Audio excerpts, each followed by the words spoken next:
Fresh হয়ে খেতে আয়, খাবার দিচ্ছি। তুই আসবি বলে আজ সব তোর পছন্দের রান্না করেছি। রায়ান মিষ্টি হেসে বলল। আচ্ছা আম্মু, আমি এখনই আসছি। Dining table. পরবর্তী দৃশ্য। রায়ান বসে খাচ্ছে, ঘরের পরিবেশ তবু ভারী। রায়ান পকেট থেকে সেই নীলখাম বের করে রাখে টেবিলে। রামিলা চৌধুরী বিস্মিত মুখে জিজ্ঞেস করেন। এটা কি রায়ান? রায়ান স্বাভাবিক স্বরে বলল। এটা ডিভোর্স পেপার মা।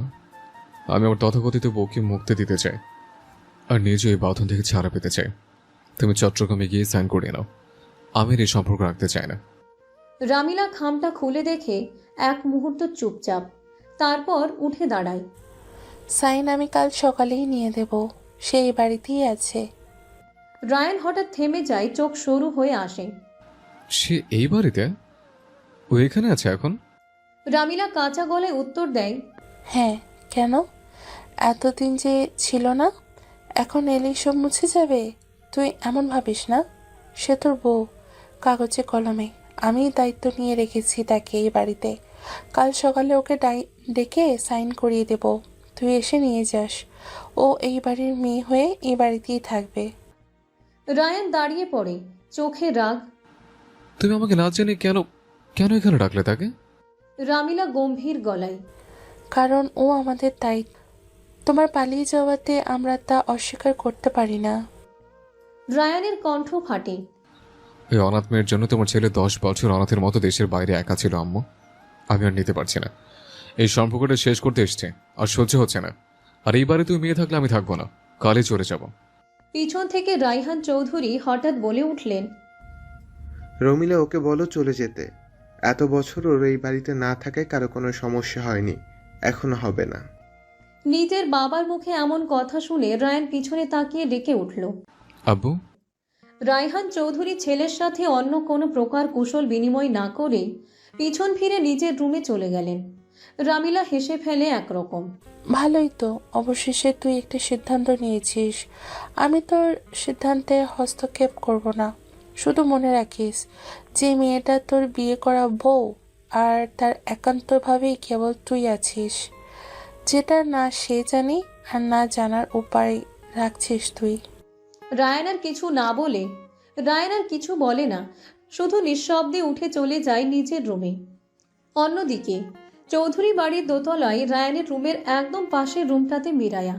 ঘরটা আধো অন্ধকার, জানালার পাশে একটা বালিশে হেলান দিয়ে বসে আছে মিরায়া। চোখে হালকা ক্লান্তি, সারাদিনে চাপা আনন্দের শরীরটা আজ হালকা গরম গরম লাগছে।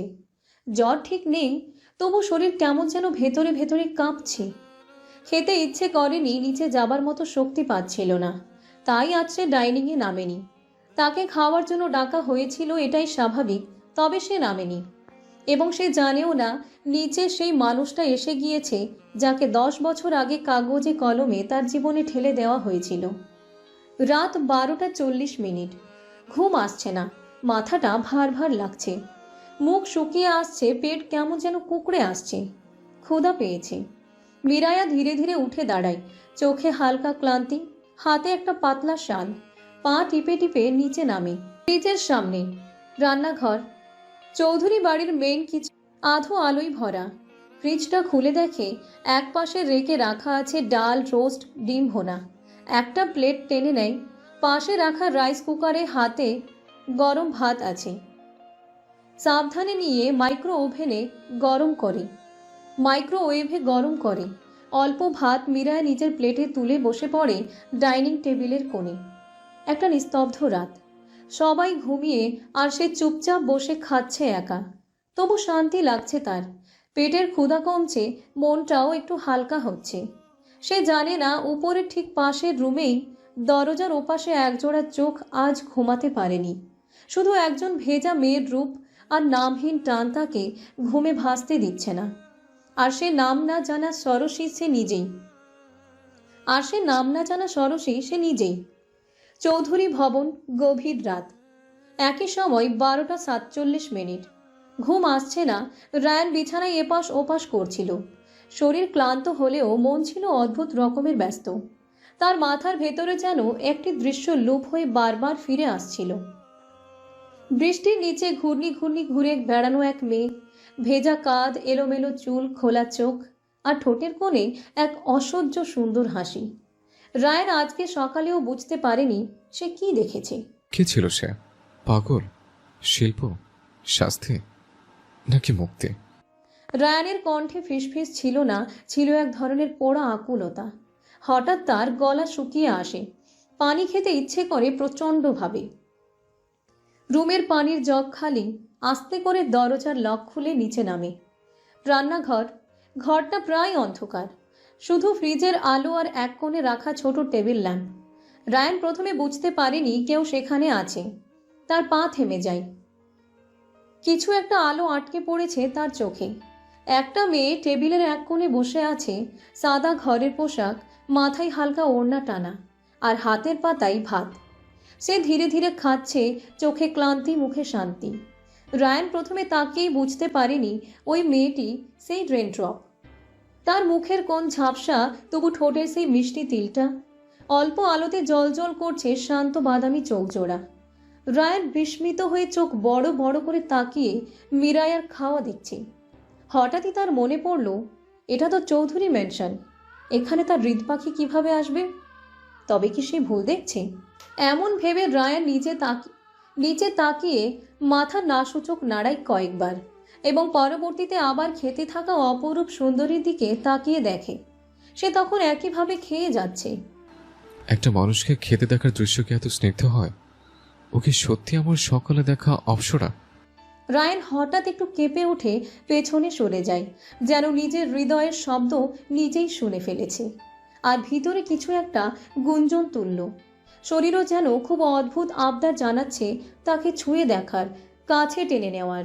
সে তাকিয়ে আছে খুব ইচ্ছা নিয়ে, যেন পারলে এখনই নিজের ভিতর নিয়ে নেবে মিরায়াকে। তার খুব করে একটু ছুঁয়ে দেখতে ইচ্ছে করছে তার স্বপ্নের পরীকে, যেন কেউ তার কামনার ফুটন্ত রক্তের মধ্যে পানি ঢেলে দিচ্ছে, আগুনের মধ্যে আলো জ্বলছে।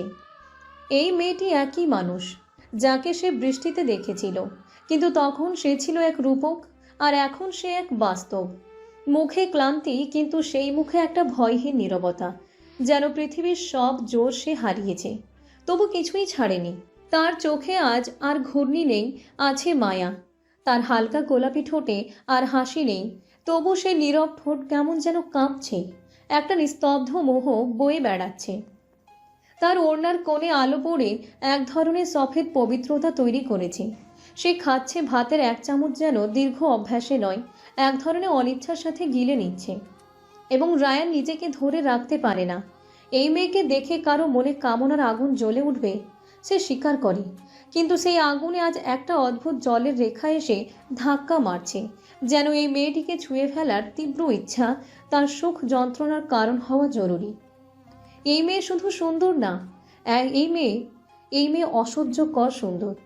তবে রায়ান এসব চিন্তা বাদ দিয়ে মাথা ঝাঁকায়।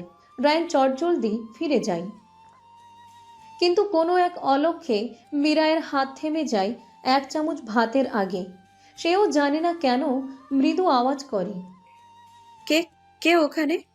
ততক্ষণে রায়ান নিজের রুমে চলে যাওয়ায় সে শুনতে পেল না মিরায়ার ডাক। রায়ান উপরে এসে রুমের দরজা লক করে ভাবতে থাকে, আমি ওকে নিয়ে এত বেশি ভাবছি যে এখন আমি কল্পনা করছি তা কি আমার বাড়িতে হ্যালুসিনেশন হচ্ছে? আমার কল্পনা না বাস্তব? কাঁধে ভার, চোখে অস্থিরতা, কিন্তু মাথায় তখনও ভাসছে সেই রান্নাঘরের দৃশ্যটা। একটা মেয়ে চুপচাপ এক কোণে বসে খাচ্ছিল, তবে এখন মনে হচ্ছে সবটাই কি কল্পনা? না না, ওখানে কেউ ছিল না।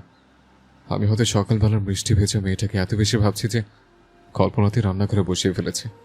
তার বুকের ভেতর এক অদ্ভুত চাপ অনুভূত হয়, হয়তো একটু ভয়। এই অনুভূতিটা যদি সত্যি কেবল কল্পনা হয়, কিন্তু কিছু একটা চঞ্চল করে তুলছে তাকে। রায়ান আবার নিচে নামে, আস্তে পা ফেলে রান্নাঘরে আসে, তবে এবার ফ্রিজের আলোয় কেউ নেই। টেবিল খালি, প্লেট নেই, চামচ নেই, এমনকি কোনো গন্ধও নেই যেন কিছু রান্না হয়েছিল। সে কিছুক্ষণ দাঁড়িয়ে থাকে নিঃশব্দে, তারপর ফিসফিস করে নিজেকেই প্রশ্ন করে, সত্যি কল্পনা করছিলাম? এতটাই কি গভীরে গিয়েছি আমি? একটা দীর্ঘশ্বাস তার ঠোঁট ছুঁয়ে বেরিয়ে আসে। মিরায়া খাওয়া শেষ করে সব কিছু গুছিয়ে নিজের রুমে ঘুমোতে চলে যায়। বিছানায় শোয়ার কিছুক্ষণের মধ্যেই মিরায়া ঘুমের রাজ্যে পাড়ি দেয়। তবে পাশের রুমে থাকা তার আইনগত স্বামী নিজের স্ত্রীকেই অন্য মেয়ে হিসেবে ভাবতে ভাবতে এক ঘুমহীন রাত পার করে।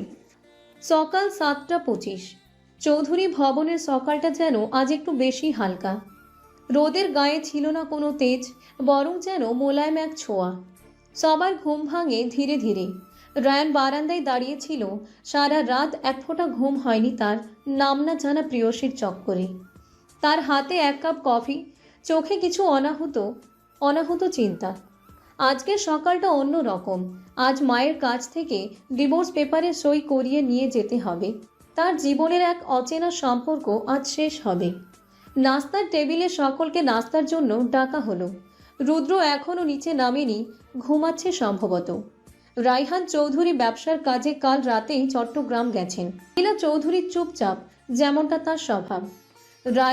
রায়ানও খুব একটা কিছু বলছে না, তবে সে সুযোগ খুঁজছে কখন বলবে সইয়ের কথা। নাস্তা শেষ হতেই সে বলে, আম্মু, আমি অফিস যাব 1 ঘন্টার মধ্যে। ওর থেকে সইটা করে দাও। আমি নিজে সাইন করে দিয়েছি। কাগজটা তোমার কাছেই থাক। রামিলা চৌধুরী চুপ থেকে কিছু সময় অতিবাহিত হওয়ার পর বলেন, রায়ান, বিয়েটা ছেলে খেলা নয়। আমি তোর আব্বুকে তোর এই সিদ্ধান্ত সম্পর্কে জানিয়েছি। তিনি মোটেও খুশি নন। আমরা দুজনেই চাই তুই আরও একটু ভেবে দেখ। রায়ান স্বাভাবিকভাবেই, আমি যার সিদ্ধান্ত নিয়েছি ভেবেই নিয়েছি, তা পরিবর্তন হবে না।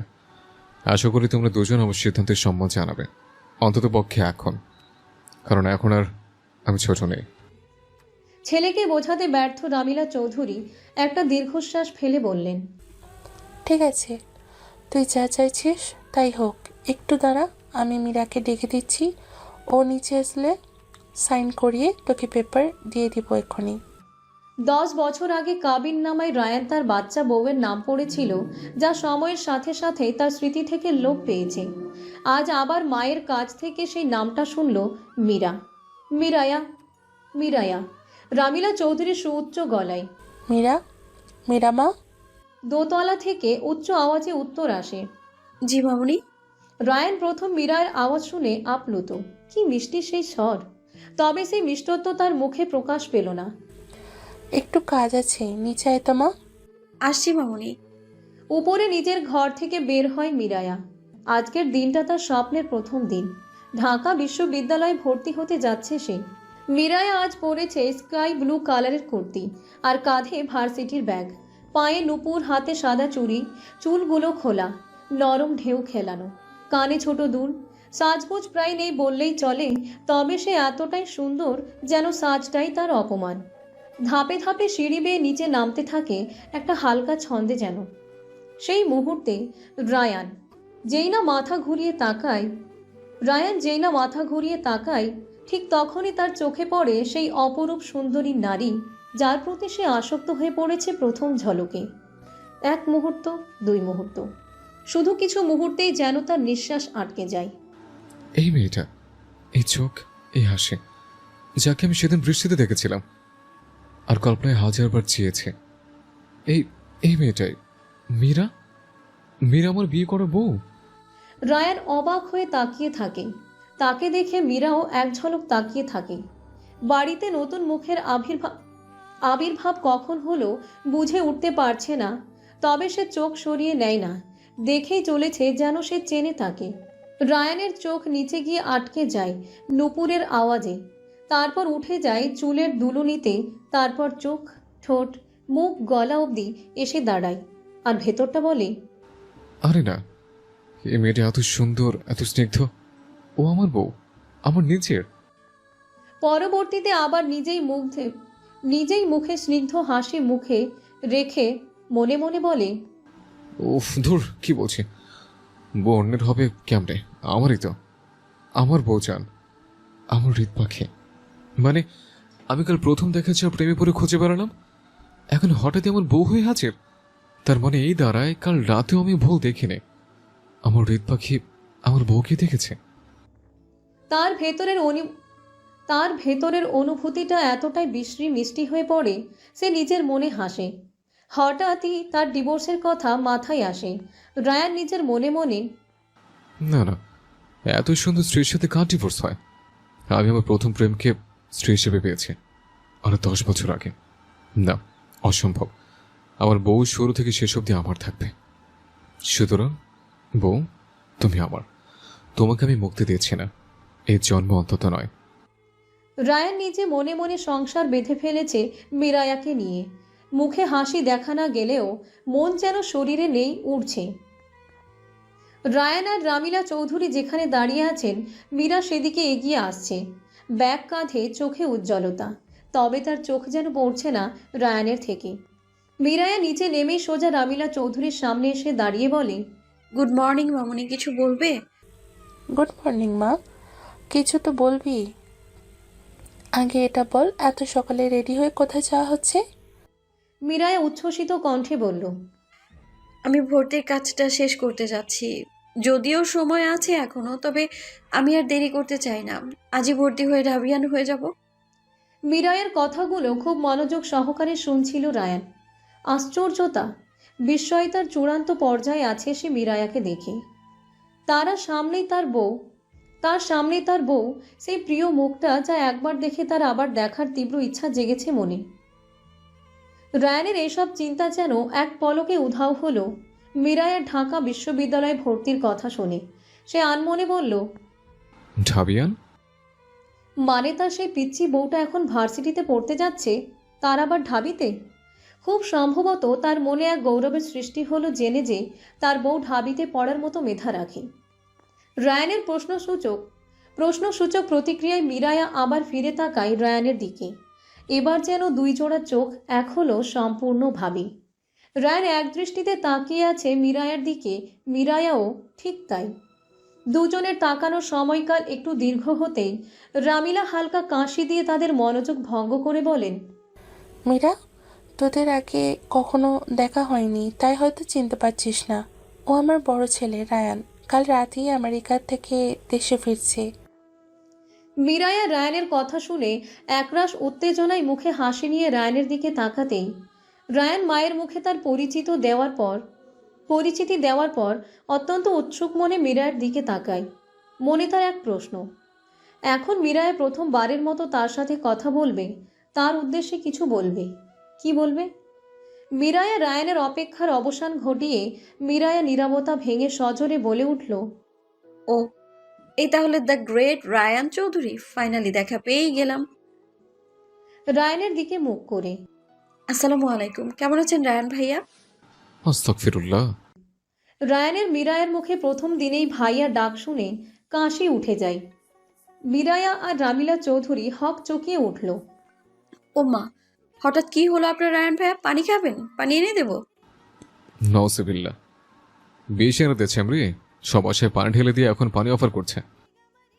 রায়ানের কাশির গতি কমে এলে সে নিজেকে শান্ত করে মিরায়ের দিকে কঠিন দৃষ্টিতে তাকায়। কারণ না বুঝলেও মিরায়া রায়ানের তাকানোতে রাগের ঝলক ঠিকই দেখতে পায়। মিরায়া রায়ানের চোখের দিকে আর তাকিয়ে থাকতে না পেরে রামিলা চৌধুরীর দিকে ঘুরে জিজ্ঞেস করল, মামুনি, তুমি আমায় ডাকছিলে কেন? কারণটা তো বললে না। রামিলা চৌধুরী হাতে থাকা ডিভোর্স পেপারটা মিরায়ের দিকে বাড়িয়ে দিয়ে কিছু একটা বলতে যাবে, তার আগেই রায়ান পেপারটা তার মায়ের হাত থেকে নিয়ে নিল ছো মেরে এবং নিজে পিছনে লুকিয়ে ফেলল। রায়ানের এমন আচরণে মিরায়া ও রামিলা চৌধুরী দুজনেই আশ্চর্য হয়। তারা একই সাথে রায়ানের দিকে তাকালে রায়ান তাদের দুজনের চোখের পরপর তাকিয়ে তাদের প্রশ্নসূচক চাহনি দেখে সে নিজের এহেন কাজে মন গড়া কারণ বিশ্লেষণ করার চেষ্টা করতে থাকে। এমন সময় হঠাৎ রায়ানের ফোনটা বেজে ওঠে। মাহির কল দিয়েছে। সাধারণত মাহিরের কল দেখলে সে বিরক্ত হয়, কারণ কল ধরা মাত্রই ও শুরু করে ঠাট্টা মশকরা, নিত্যদিনের অকারণ বকবক। রায়ানও মজা করে গালি দেয়, খেপায়, কিন্তু গভীরভাবে ওদের সম্পর্কটা ছিল একেবারে দুষ্টু মিষ্টি। কিন্তু আজ পরিস্থিতি অন্য। রায়ানের মনে যেন এক প্রশান্তির হাওয়া বয়ে গেল। মনে মনে সে বেশ খুশি হলো, যেন এই যাত্রায় পার হয়ে যাওয়ার অজুহাত সে পেয়েই গেছে। রায়ান নিজের মন গড়া কাহিনী তৈরি বাদ দিয়ে সাথে সাথে খাবার টেবিল থেকে ফোনটা হাতে নেয়। ফোনটা হাতে নিয়ে অযথা একরকম ব্যস্ততা দেখিয়ে বলে, ও শিট, আমি তো ভুলেই গেছিলাম। আজ আমার মাহিরের সাথে সাইটে যাওয়ার কথা ছিল আম্মু। I'm already late.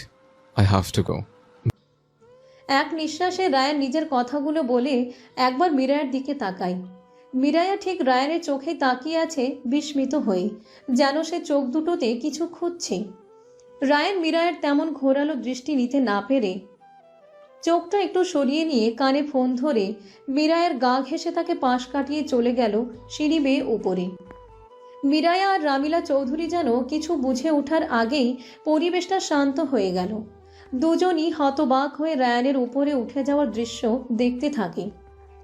রায়ান সিঁড়ি বেয়ে উপরে উঠতে উঠতে দোস্ত, আমি আসছি, একটু ওয়েট কর। মাহির ফোনের অপর পাশ থেকে রায়ানের অপ্রাসঙ্গিক কথা শুনে রায়ানের উদ্দেশ্যে বলল, কোথায় ওয়েট করব? তুই তো কিছু বলিসনি ভাই। আমি তো বাসায়, আমার রুমে। ফোনটা হাতে নিয়ে রায়ান দ্রুত গতিতে রুমে ঢুকে দরজা বন্ধ করল। তখনও তার বুকের ভেতর কেমন একটা অস্থিরতা। ফোনটা কানে নিয়ে রায়ান হঠাৎ উচ্ছ্বসিত হয়ে এক নিঃশ্বাসে বলে ফেলল, দোস্ত, তুই শুধু আমার বেস্ট ফ্রেন্ড না রে, আমার ভাই। ভাইও না, আমার জান, কলিজা। মাহির রায়ানের কথায় চোখ ছোট করে একবার কান থেকে ফোনটা সরিয়ে চোখের সামনে এনে দেখে নিল সে রায়ানের সাথে কথা বলছে কিনা। পর মুহূর্তেই আবার ফোন কানে ধরে বলে, দেখ দোস্ত, আমি স্ট্রেইট। আমার মেয়ে মানুষ ভালো লাগে। আমি তোকে শুধুই বন্ধু ভাবি, আমার নিজের ভাইয়ের মতো। তুই যেমন ভাবছিলি আমি ওই রকম না আসলে। এই কারণেই তোর ভাবিকে সহ্য হয় না। আগে বলতি একটা ভালো ছেলেই খুঁজে দিতাম ওই ধরনের। রায়ান ফোনটা কানে নিয়ে হেসে বলে উঠল, এই যে হলো আবল তবল বকা। আচ্ছা থাক, আজ আর কিছু বলবো না তোকে। ভাই, এতদিনে কাজের মতো একটা কাজ করলি, একদম সময়ের মতো একটা কল দিলি, জানিস? উফ, কি টাইমিং! ওপাশ থেকে মাহির হেসে উঠল, বাবা, আমি যার টাইমিং এত খারাপ, তার দ্বারা পারফেক্ট টাইমিং সম্ভব হলো? ভাই, তুই আমার লাইফ সেভার। আরো 5 মিনিট দেরি করলে আমার কপাল থেকে সুখ, শান্তি, বউ সব একসাথে একটা সাইনের মাধ্যমে বিদায় নিত। তোর এক ফোন আমি বড় বিপদ থেকে বেঁচে গেলাম। রায়ান সুখ শান্তি বলার পরে বউ শব্দটা কেন জানি আনমনে বলল, যাতে সেটা শ্রবণযোগ্য না হয়। মাহির মজা করে বলল, এত খুশি শোনাচ্ছিস কেন? কারণটা তো বলবি। লাইফ সেভার হলাম কিছু না জেনেই? অনেক জটিল, অনেক জটিল। কারণ দেখা হলে সব তোকে বলবো। ওকে, দেখা হচ্ছে পরে তাহলে। আচ্ছা, যেটা বলতে কল দিয়েছিলাম, একটা বাইক রেস হবে খুব শীঘ্রই। আমি তো আছি, তবে দেশে তোর কখনো বাইক রেস করা হয়নি। তুই অংশ নিতে চাইলে আমাকে বলিস, কেমন? বাইক ফাইটিং আমার ইমোশন, না বলার মানে হয় না। তবে এখনকার পরিস্থিতি সামলে পরে জানাচ্ছি তোকে। বাই। Okay bro, bye. কথা শেষে ফোনটা রেখে তখন তার বুকের ভেতর ধুকপুক ধুকপুক শব্দ হচ্ছিল। টেবিলের উপর রাখা ডিভোর্স পেপারটা সে শক্ত করে ধরে আছে।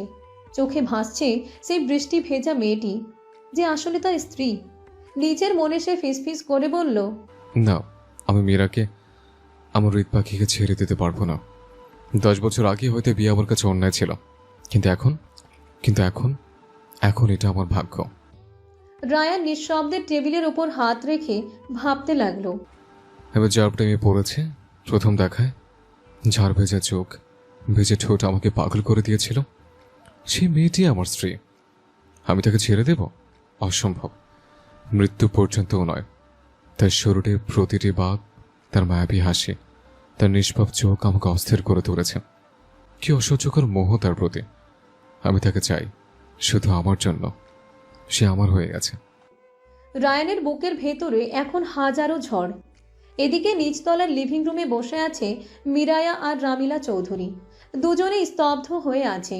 রায়ানের হঠাৎ আচরণে অবাক তারা। ডিভোর্সের পেপার চাইছিল, আবার এক মুহূর্তে ছিনিয়ে নিয়ে গেল। রামিলা চৌধুরী কিছু বলার মতো শব্দ খুঁজে পেলেন না, আর না সুযোগ পেলেন। আর মিরায়া, সে তো এখনো জানেই না আসলে কি ঘটছে। সে জানে না তার বাল্য বিবাহের গল্প, জানে না রায়ান তারই স্বামী। এতদিনে প্রথমবার নিজের চোখে আমেরিকা ফেরত রায়ানকে দেখল। সে যখন সিঁড়ি বেয়ে নামছিল, মুহূর্তে পুরো বাড়িটা পরিবেশ যেন পাল্টে গিয়েছিল। মীরায়ের দৃষ্টি আটকে গিয়েছিল একেবারে উপরের দিক থেকেই। রায়ানের উচ্চতা যেন ভয় ধরানো, আবার মুগ্ধতাও জাগানো। চারপাশে দাঁড়ানো মানুষদের থেকে মাথা উঁচু করে থাকা এই ছেলেটা যেন অন্য এক জগৎ থেকে নেমে এসেছে। তারপর চোখ গেল শরীরের গঠনে। ঢিলা শার্টের ভেতর থেকেও বোঝা যাচ্ছিল ফিটনেসের ছাপ।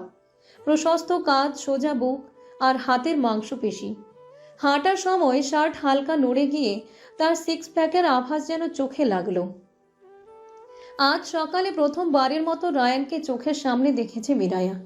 আমেরিকা ফেরত এই যুবক উচ্চতায় লম্বা, শরীরে গঠন মুগ্ধ করার মতো, একেবারে যেন সিনেমার নায়ক। মিরায়ার বুকের ভেতর হঠাৎ অদ্ভুত কাঁপুনি। সে নিজেকে সামলাতে পারছিল না। মীরার বুকের ভেতর হঠাৎ কেমন অস্থিরতা তৈরি হলো রায়ানের কথা ভাবতেই। সে নিজেকে সামলাতে না পেরে মনে মনে ফিসফিস করে বলল, আল্লাহ, ছেলেরা কি শুধু লম্বা চওড়া হলেই হয় না, নাকি কারো মুখও এত আকর্ষণীয় হতে পারে? এমনও হতে পারে ছেলে মানুষও কি এত সুন্দর হয়, এত পরিপূর্ণ? শুধু উচ্চতা আর শরীরের গঠনই নয়, তার চোয়ালের ধার, চোখের গভীরতা, হাঁটার ভঙ্গি, সবকিছুতে এক অন্যরকম আকর্ষণ। মানুষটা যেন জন্মেছেই তাক লাগানোর জন্য। ছেলে মানুষ কেউ কি এত সুন্দর হতে হয়? তার চোখ আটকে গিয়েছিল রায়ানের চোয়ালের ধারালো লাইন, যেটা হাসার সময় আরও উজ্জ্বল হয়ে উঠছিল। গলায় সুস্পষ্ট অ্যাডামস অ্যাপেলের উপস্থিতি যেন নজর কেড়ে নিতে যথেষ্ট। আবার তার হাঁটার ভঙ্গি যেন আত্মবিশ্বাসে মোড়ানো। প্রতিটি পদক্ষেপ বলে দিচ্ছে, আমি ভিড়ের সাধারণ মানুষ নই। সে দৃশ্য মনে পড়তে মিরায়ের মনে হচ্ছিল সে যেন নিজের অজান্তেই কোনো অদ্ভুত মোহে জড়িয়ে যাচ্ছে। শরীর গরম হয়ে উঠছে, বুক ধুকপুক করছে। তার ভেতর জন্ম নিচ্ছে প্রথম এক অজানা অনুভূতি। মিরায়ের হৃদয়ে তখন অজান্তে বেজে উঠছিল অন্যরকম ছন্দে। সে নিজের অজান্তেই রায়ানের প্রতি আকৃষ্ট হচ্ছে, অথচ জানেই না যে মানুষকে সে প্রথম দেখাতে নজর কেড়েছে সেই মানুষ তার স্বামী। অন্যদিকে রায়ানও নিজের ভেতর নতুন অনুভূতির আবিষ্কার নিয়ে পাগল হয়ে উঠছে। এতদিন যাকে শুধু কাগজে কলমে স্ত্রী ভেবেছিল, যাকে কখনো দেখেনি, আজ হঠাৎ জানতে পারলো তার প্রথম দেখাতেই মনে গেঁথে যাওয়া অপরূপা সেই বৃষ্টি ভেজা মেয়েটি আসলে তার বউ। মুহূর্তে রায়ানের ভেতর আনন্দ, উত্তেজনা আর নেশা মিলে এমন কাণ্ড ঘটল যে সে নিজেই নিজের ওপর হাসতে লাগলো। সে নিজের মনে বলল, আহা, কি লাকি আমি। মানুষজন লটারিতে কোটি টাকা জিতে খুশি হয়, আর আমি জিতেছি নিজের স্ত্রীকে। যে মেয়ে প্রথম দেখাতে বুক কাঁপিয়ে দিল, সে আবার আমার বৈধ বউ। আইন কারণে আমার পক্ষে আছে। বাহ, হে আল্লাহ, সব না চাইতে দিয়েছ, এবার বউটাকে পটিয়ে দিও। সে আবার নিজেকে নিয়েই মজা করে কল্পনা করতে লাগলো। এখন যদি কাউকে বলি যে আমি নিজের বউয়ের প্রেমে পড়েছি, তারা হাসবে, কিন্তু কি করব? মেয়েটা যখন হাসে তখন আমার মনে হয় ওর হাসি দিয়ে বিদ্যুৎ তৈরি করা যায়। ঢাকা শহরে সব লোডশেডিং চলে যায়, আর তার চোখের দিকে তাকলে মনে হয় আমি যেন হাইওয়ের মাঝখানে দাঁড়িয়ে আছে, গাড়ি আসছে, তবুও সরতে পারছে না, শুধু তাকিয়ে থাকতে ইচ্ছে করে। উফ, তবে আমার বউ আমাকে ভাইয়া কেন বলল? না, নিজের মেইল ইগোর কারণে এত বছর এই সুন্দরী বউ ছাড়া থেকেছে, আর পসিবল না। নিজের রুমে নিজের 17 বছরের ছবি দেখে বলে উঠল, খুব শখ ছিল না আমেরিকা যাওয়া? এত কিসের কুরকুরানো ছিল, হ্যাঁ? তোর জন্য আজকে আমি বউ ছাড়া। শালা বেশি বেশি বুঝে। আরে বাপ মা যা করে ভালোর জন্যই করে, এটা মেনে নিলে কি এমন হতো? ওই দিন ইগো দেখে আমেরিকা না গেলে এতদিনে বউকে ধরা ছোঁয়া, খাওয়া, বাচ্চা সব হয়ে যেত। ধরছে বালের জীবন। But now, no ego. All desperation for my wife is permanent. Ego গেলে চলে, বউ আসবে কোলে। সে একেবারে নেশাগ্রস্তের মতো ফিসফিস করে বলল, না, আমি তাকে ছেড়ে দেব না, মৃত্যু পর্যন্ত নয়। ও আমার আসক্তি হয়ে গেছে। শরীরের প্রতিটি ভাব, প্রতিটি ছায়া, প্রতিটি দৃষ্টি, সবকিছু আমাকে পাগল করে দিচ্ছে। তার বুকের ভেতর যেন ঝড় বয়ে গেল, অথচ বাইরের দুনিয়া কিছুই জানে না। রায়ান ফ্রেশ হয়ে রেডি হতে যায় বের হবে বলে। তার কোম্পানির সাইটে কিছু কাজ আছে। মিরায়া তার ভাবনার ঘোরটা একদম সিনেমার মতোই চলছিল। হঠাৎ মিয়াও করে একটা শব্দে সব ভেঙে গেল। নিচের দিক থেকে দৌড়ে এসে তার সামনে থেমে গেল তার মেয়ে জুলিয়েট। জুলিয়েট এসে মীরার পায়ের সামনে বসে পড়ল, লেজ নাড়তে নাড়তে মিউ মিউ করে তাকিয়ে রইল। মীরা নিচু হয়ে আদর করে বিড়ালটাকে কোলে নিল। চোখ ভরে গেল এক ধরনের প্রশান্তিতে। সে হাসতে হাসতে বলল, আরে জুলিয়েট, তুই না এলে তো আমি একেবারেই অন্য জগতে চলে যাচ্ছিলাম। বিড়ালটা মিউ মিউ করে যেন উত্তর দিল, আমি না থাকলে তো তুই একেবারে প্রেমের কুয়ায় ডুবে যেতি। মীরায়া হেসে উঠল। জুলিয়েটকে কোলে নিয়ে তার মনটা ধীরে ধীরে স্বাভাবিক হলো। রায়ানের প্রতি যে অদ্ভুত টান সে কয়েক মিনিট আগে অনুভব করছিল, সেটা যেন সাময়িকভাবে ম্লান হয়ে গেল। ঠিক তখনই রামিলা চৌধুরী কোমল কণ্ঠে ডাকলেন, মীরা, অনেকক্ষণ হলো, এসে নাস্তা করে নেই। মীরা বিড়ালটাকে নামিয়ে দিয়ে রামিলার দিকে তাকালো। জি মামুনি। সে উঠে দাঁড়ালো। চোখে আর কোনো দ্বিধা নেই, যেন সবকিছু আবার আগের মতো স্বাভাবিক। রামিলা চৌধুরী মৃদু হেসে বললেন, তুমি তো এখন ঢাকায় একা থাকবে পড়াশোনার জন্য, নিজের খেয়াল রাখতে হবে কিন্তু। মীরা হেসে মাথা নাড়িয়ে নাস্তার টেবিলে এসে বসে নাস্তা খেতে থাকলো। নাস্তা খেতে খেতে সে রামিলা চৌধুরীর সাথে হালকা কথাবার্তা শুরু করলো। কলেজ লাইফ, পড়াশোনার প্ল্যান, ঢাকায় থাকা খাওয়া নিয়ে সব কিছুই যেন একেবারে স্বাভাবিক। এমন সময় রায়ান কালো শার্ট কালো প্যান্টের সাথে ইন করে পরে হাতে কালো কোটটা নিয়ে নিচে নামতে নামতে বলে, আম্মু, আমি একটু সাইডের দিকে যাব, কিছু কাজ আছে আমার। নিজের মার দিকে তাকাতে নাস্তা শেষ করে উঠা মীরায়ের দিকে নজর গেল। মীরায়াও কাঁধে ব্যাগ নিয়ে বলল, হ্যালো বন্ধুরা, পরবর্তী পার্ট খুব তাড়াতাড়ি আসবে, তো সবাই অপেক্ষায় থাকো। আর চ্যানেলটি যারা এখনো সাবস্ক্রাইব করনি তারা পরবর্তী পার্ট দেখার জন্য চ্যানেলটি সাবস্ক্রাইব করে রেখো। ধন্যবাদ সবাইকে, আমাদের সাথেই থেকো।